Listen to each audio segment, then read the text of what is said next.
Hi, everybody. Today, I wanted to tell you about feelings and my big feelings that I have for the library.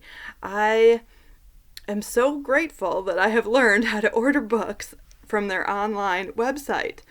I can feeling books, and order 10 books. And then I can pick out my favorites and the kids can pick their favorites and we can learn a lot. So, thank you to the library.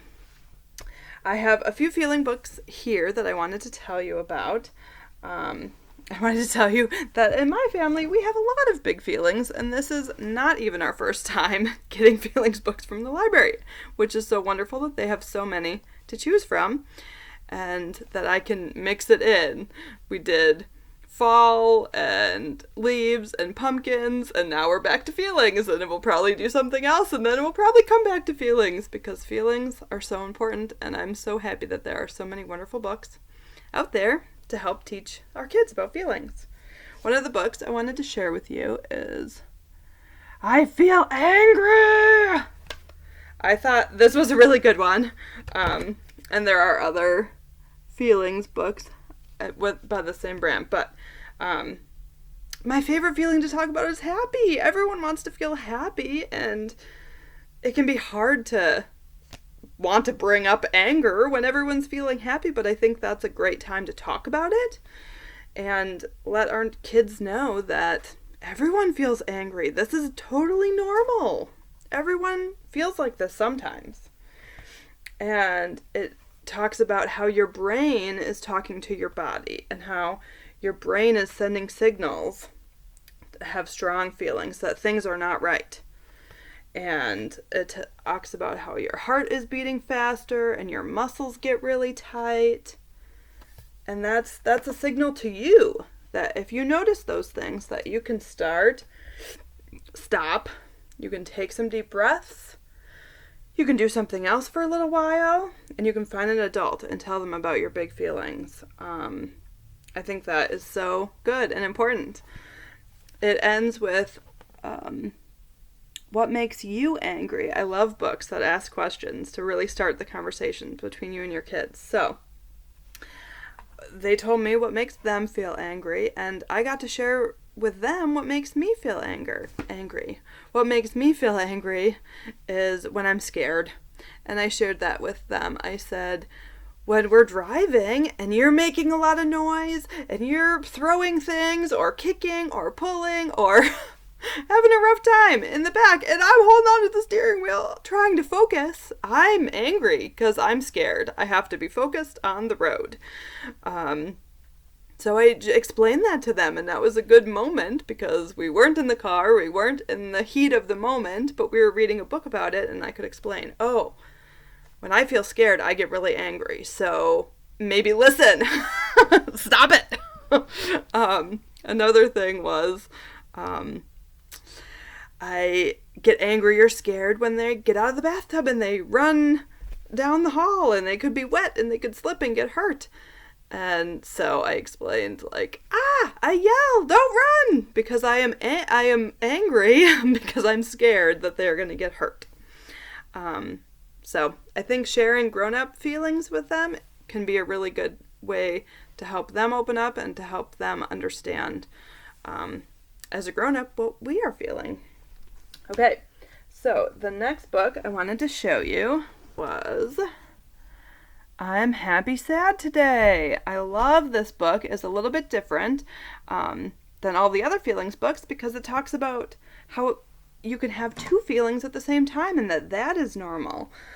I thought that was super good because it can be so confusing to feel sad to be done playing but happy to see mom or dad or parent to come pick them up at school or anyway, they explain it in the book better. So I love that. You could hold two feelings at the same time.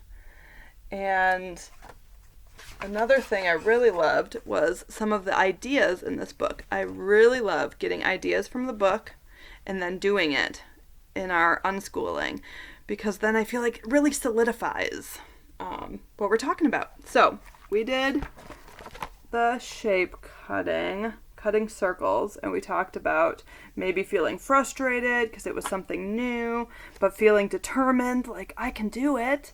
And in the end, feeling proud for working through your frustration and doing it.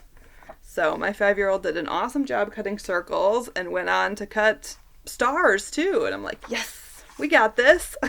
We're not even, I don't know, pushing that hard to, you have to do this. We're just, oh, there's a book about cutting circles. Why don't we do that? And it's awesome. Okay, another idea we got from this book was painting with both hands at the same time. A tip, tape the paper on the floor because otherwise it moves, and that can be frustrating because usually if you paint with one hand you can be holding the paper with the other hand. Here you're painting with both hands. So pro tip, tape your paper down. That turned out great too, and I loved joining them in that. Really connecting two different parts of your brains and your left hand and your right hand and how they work together with your left hemisphere. It's all good stuff. All right. So I want to tell you about one more book, and it is this feelings book. I will maybe post a picture or type it up in the comments so you can get it. I like this one a lot because look, there's all these great pictures and there's not really a lot of words with it. So you can ask your kid to tell you the story, and then your kid can explain to you what's happening and you can hear it in their words. And I think that can be such a helpful way than just, oh, mom's up here giving me a speech about feelings. But no, it's them doing it themselves, which is great. So it has a lot of great visuals. Another thing that I really liked about this book that some other feelings books don't talk about was this page. So this is what Tom did. He made this awesome castle. All the friends are so excited and so proud. Oh, wow, great job. And this friend over here is getting a little bit jealous because Tom is getting all of the attention. The jealousy got the best of John, and he knocked the tower over. Now everyone is mad and is yelling at him. And I think he feels really bad. And that's a good way to talk about how other people are feeling, how other people might be feeling, and that if you lose control, it doesn't really turn out that great. So knowing your feelings, breathing through your feelings could maybe help you not prevent that. Maybe go talk to a teacher and say, I'm feeling a little jealous, instead of crashing the blocks. So those were some great books I thought I wanted to share with you. I have learned a lot by reading these feelings books to my own kids and going through some of my own big feelings if you have read some, or watched some of my other videos. When I am the most unlovable and crabby, that is when I need the most love. That's when I need a hug. That's when I need someone to just sit and hold my hand. So as a parent, I have to realize that when my kid is out of control and is exploding and having lots of big feelings, which happens a lot, that I really just need that to be there for them. I need to make sure that I am myself calm so that I can be there for my child. So anyway, happy homeschooling. Hope you're all feeling your feelings, and I'll talk to you again soon. Bye-bye.